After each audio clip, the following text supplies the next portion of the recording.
일요일 저녁 세상의 모든 지식과 소식을 알려드립니다. 새모지. 오늘은 이유미 스포츠 전문 작가와 함께하겠습니다. 어서 오십시오. 네, 안녕하세요.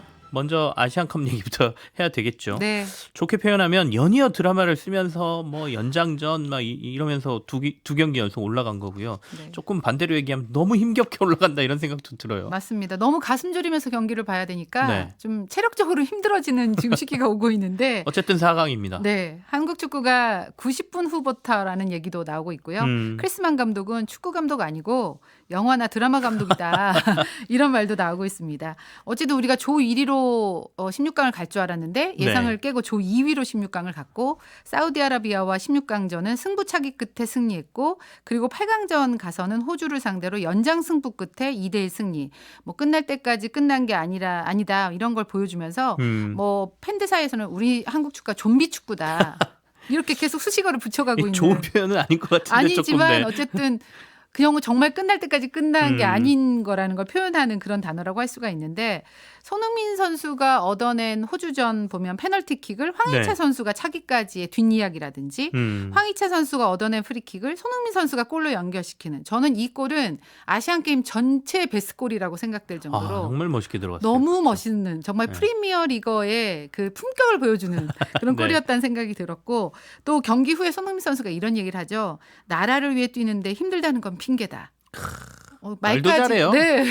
어쩜 이렇게 감동스러운 말을 잘하는지. 근데 저는 사실 이 손흥민 선수의 체력이 워낙 많이 떨어져 있는 상태라서 호주전에 그 페널티킥을 얻었을 때 네. 과연 이 부담감을 이겨낼 체력이 지금 손흥민 선수에 있을까?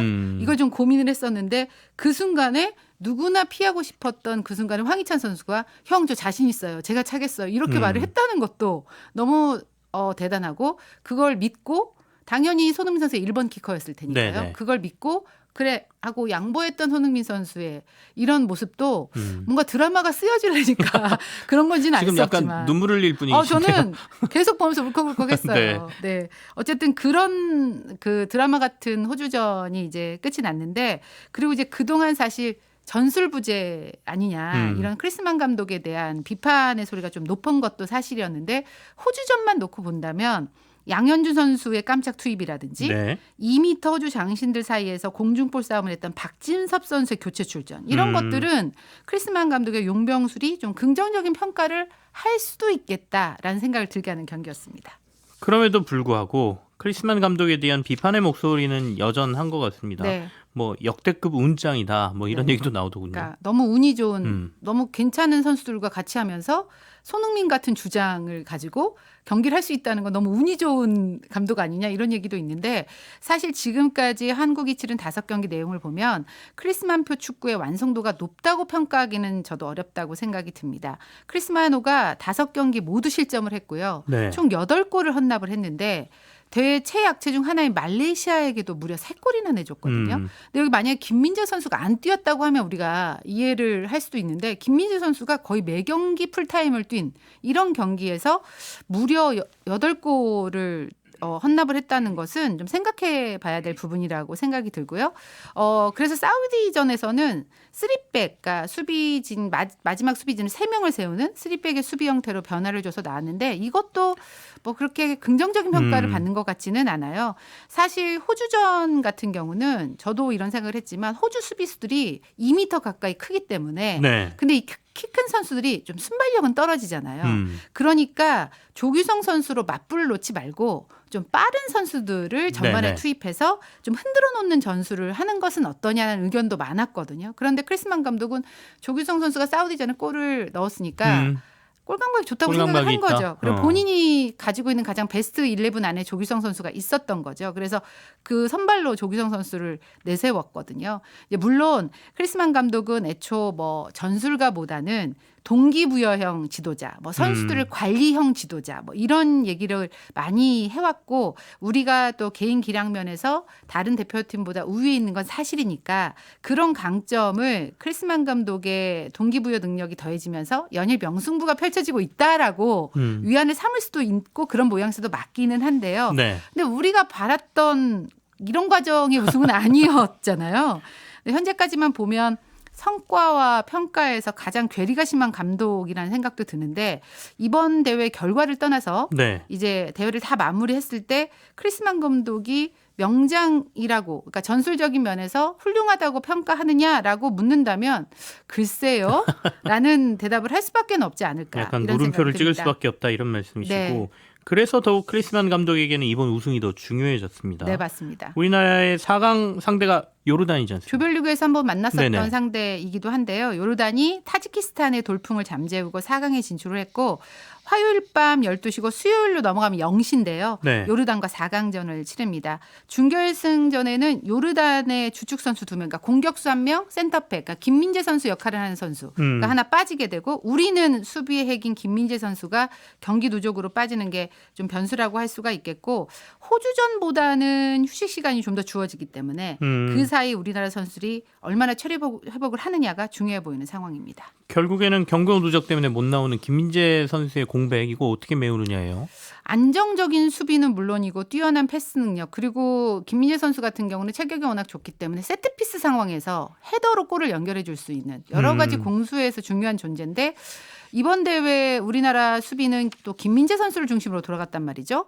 정승현, 김영건 선수가 김민재의 짝을 바꿔가면서 이제 이번 아시안컵을 치러 왔는데 네. 준결승전에서 김민재 선수가 결장을 하게 되니까 김영건, 정승현 라인으로 중앙 수비가 아마 꾸려질 것으로 보입니다.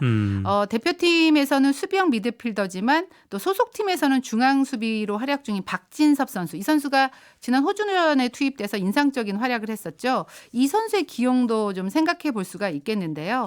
김영권, 정승영 라인 이 두 라인은 K리그1 울산현대 우승팀이죠. 네. 여기에 리그 우승을 이끈 핵심 멤버 2사람이에요. 그리고 호주전에서 양 측면 수비를 책임졌던 서령우 선수도 울산 선수. 그리고 김태환 선수는 전북 선수인데 또 박진섭 선수가 전북 선수거든요. 이렇게 서로 K리그에서 여러 조합들로 맞춰봤던 선수들이고 수문장 조현우 선수도 울산 소속이거든요. 그러니까 서로의 플레이를 워낙 잘 알고 있다는 점은 뭐 약간 김민재 선수의 부재가 아쉽긴 하지만 그거를 메울 수 있는 강점이라고도 볼 수가 있고요. 결국 우리는 손발을 맞춰봤던 호흡들 그러니까 네. 조직력으로 김민재 선수의 부재를 좀 최소화해야 한다 이렇게 볼 수가 있겠고 물론 사우디전처럼 더 수비적인 3백을 가지고 나올 수도 있을 텐데 이러면 김영권, 박진섭, 정승현 이 조합도 예상해 볼 수가 있겠습니다만 아무리 이런 대안들이 있어도 김민재의 부재는 공격력 좋은 요르단전의 가장 큰 변수임에는 틀림없어 보입니다. 그나저나 이제 기대하신 분들 꽤 있었을 텐데 네. 한일전에 결승에서 만나는 거 이건 이제 무산돼 버렸습니다. 일본이 탈락했어요. 네, 일본이 이란한테 패했죠. 그래서 아시안컵 결승 한일전도 무산이 됐습니다. 이란이 8강전에서 일본을 2대1로 그러니까 이란이 일본을 2대1로 물리치고 4강에 진출했는데 일본이 선제골을 먼저 넣었거든요. 그런데 후반 들어서 이란의 기세에 좀 동점골을 허용했고요. 거의 후반 추가 시간 일본이 페널티킥을 허용하면서 이란에 역전패를 했습니다. 이 경기를 보면서 참 묘한 감정이 들더라고요. 네. 아, 결승전에서 한일전이 성사됐으면 좋겠는데라는 생각과 네. 일본이 졌으면 좋겠는데 뭐 그런 묘한 감정들 대부분의 국민들이 비슷하실 것 같아요. 네. 그런 생각을 하면서 지켜봤었는데요. 어쨌든 이렇게 해서 한일전은 좀 무산이 됐고 이어 열린 카타르와 우즈베키스탄의 8강전에서는 개최국 카타르가 승부차기 끝에 우즈베키스탄을 꺾고 4강 티켓을 마지막으로 차지했습니다. 그래서 완성된 4강 대진을 보면 한국과 요르단의 준결승전이 7일 오전 0시, 이란과 카타르가 8일 오전 0시에 열리는 일정입니다. 이유미 작가님의 일종의 예언을 한번 들어보죠. 우리가 만약에 결승에 간다면 우리 상대가 누가 될 것 같으십니까? 지금 이란, 카타르 중에 한 곳이겠죠? 저는 이란 쪽이 좀 우세하다고 보거든요. 훨씬 네, 지금까지 조별리그부터 뭐 지금까지 오는데 이란이 그나마 좀 더 안정적인 경기력을 계속 보여왔던 것 같기는 해요. 그래서 그리고 우리가 이란을 만나면 조금 위축돼요? 힘든 경기를 지금까지 해왔거든요. 뭐 월드컵 예선이든 어떤 경기든.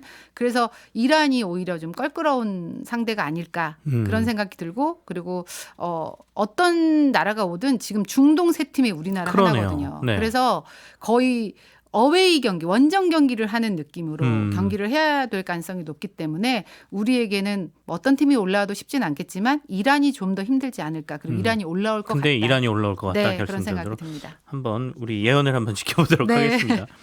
축구 얘기를 계속 더 할 건데 유럽 리그 쪽 얘기를 들어보고 싶어요. 손흥민 선수가 지금 유럽 리그에서 빠져 있는 상황이지 않습니까? 근데 프리미어 리그에서는 또 큰 이슈가 발생했더군요. 네, 일단 그 토트넘 상황도 좀 궁금하실 것 같아서 네네. 얘기 잠깐 하자면 손흥민 선수가 없는 사이에 뭐 그래도 잘 버티고는 있습니다. 어제 에버튼과의 경기 2대2 비기면서 5위를 유지하고 있는데 사실은 이런 상황이니까 토트넘 팬들 사이에서는 빨리 호주전 패하고 손흥민 돌아와라 이런 얘기가 많았다고요. 왜냐하면 그들은 이 아시안컵의 중요성을 모르니까 토트넘 네네네. 팬들은. 근데 지금 분위기가 몇몇 팬들 사이에서 손흥민이 아시안컵에서 뛰는 모습을 너네가 봤냐. 얼마나 우승이 하고 싶었는지 손흥민 선수의 플레이를 보고 얘기해라. 이런 얘기들이 좀 나오고 있다고 해요. 그래서 우리의 주장이기도 하지만 대한민국의 주장인 손흥민 선수가 우승컵을 들어 올리고 토트넘으로 돌아왔으면 좋겠다. 네. 이런 의견들이 지금 나오고 있고 그 포스테코글루 감독이 그리스 감독인데요. 그러니까 네. 그리스 출신인데 호주 대표팀을 맡았던 감독이에요. 근데 이 감독도 이렇게 된 거 우승하고 와라 손흥민 이렇게 실제로 얘기를 했다고 합니다. 어쨌든 이런 분위기 속에서 프리미어리그는 리버풀이 지금 1위를 달리고 있는데요. 네. 1위를 달리고 있는 리버풀의 클롭 감독이 내가 이번 시즌 끝으로 사임하겠다 이렇게 발표를 했습니다. 이게 지금 큰 이슈가 되는 큰 거잖아요. 이슈죠. 그러니까 네. 성적의 문제는 아닌 거고요. 본인이 에너지가 고갈됐다는 이유예요. 나 좀 쉴래. 네. 그래서 안식년을 좀 갖겠다라는 뜻인데 이렇게 되는데 이어서 바르셀로나의 사비 에르나네스 감독도 나도 이번 시즌 끝으로 팀 떠난다. 이렇게 발표를 하면서 다음 시즌 유럽 축구는 선수들의 이적뿐만 아니라 과연 리버풀은 바르셀로나는 누가 맡을까? 감독의 연쇄 이동도 큰 관심거리가 될 전망입니다. 자, 그럼 K리그로 와볼까요? 네. K리그에서도 초대형 이슈라고 표현을 하셨네요. 네. 공격형 미드필더 제시 링가드라는 선수. 이 선수가 맨유 출신이에요. 이 선수가 K리그 FC 서울로 온다는. 진짜요? 그러니까 저도 이게 궁금해서 네. 다 이 기사가 나왔을 때 저도 수소문을 해봤거든요. 왜요? 진짜요? 네. 그랬더니 일단 제가 조사한 걸로는 무척 신빙성이 있다. 예요. 가능성이 높다는 네, 얘기네요. 왜냐하면 이게 우리나라에서부터 들려온 소식이 아니었고 영국 매체 스카이 스포츠와 BBC에서부터 들려온 소식이었거든요. 그리고 이제 유럽 축구 이적 시장 전문가 중에 로마노라는 기자가 있어요.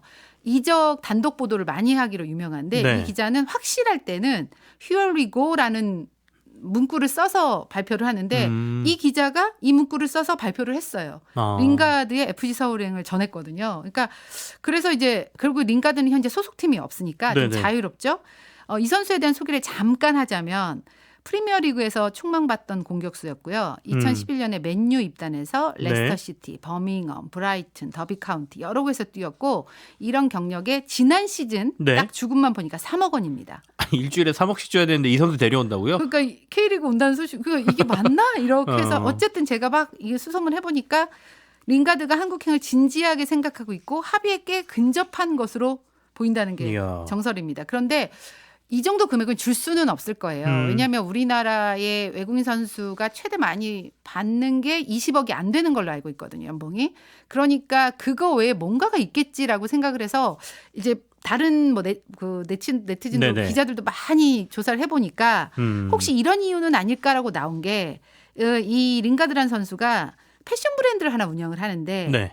그 팀 산하에 e스포츠 팀이 있다고 해요. 근데 e스포츠는 대한민국이잖아요. 네. 그러니까 그런 쪽에 관심을 갖고 서울도 좀 그러니까 FC 서울이니까 그러니까 네. 대한민국을 바라본 게 아닐까? 재밌네요. 네, 라는 얘기도 지금 나오고 있는데 어쨌든 다음 주 입국할 거란 소문까지 지금 나오고 있거든요. 그래서 만약 정말 입단이 이루어진다면 정말 서울은 흥행 카드 네. 그리고 우승 후보로 단숨에 나갈 간단히 야구 얘기도 해야 되겠습니다. 야구는 김종국 전 기아 감독의 배임 수재 혐의가 나왔습니다. 네, 그래서 구속영장 심사까지 이루어지만 구속영장은 기각이 됐고요. 네. 하지만 감독 해지를 한 상태이기 때문에 기아 같은 경우는 감독 없이 지금 스프링 캠프를 떠난 상태고요. 앞으로 어떤 인물이 지도자가 감독으로 올지에 대한 관심이 무척 높아져 있고 그러면서 이종범 기아의 레전드의 네네. 이름이 지금 떠오르고 있는 그런 상황입니다. 알겠습니다. 프로야구는 이런 배임 수재는 없애야 되겠죠. 네. 그것도 더군다나 감독들 연이어서 두 감독이